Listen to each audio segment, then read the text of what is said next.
Hey everyone, in this video, I'll show you how to use an Apple gift card with Apple Pay. Let's get started. First, open the App Store on your iPhone, then here tap your profile icon in the top right corner.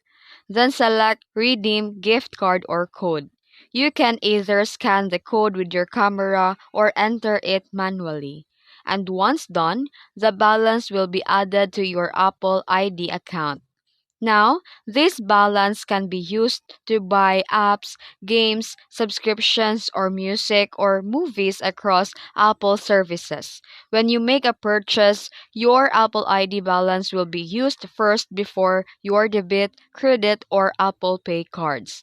And while you cannot directly add a gift card to Apple Wallet, the balance still connects with your Apple account. So any purchases made through the App Store using the Apple Pay will automatically use your redeemed funds. And that's it. That's how you redeem and use an Apple gift card with Apple Pay. If you found this video helpful, don't forget to like and subscribe for more tutorials. Thanks for watching.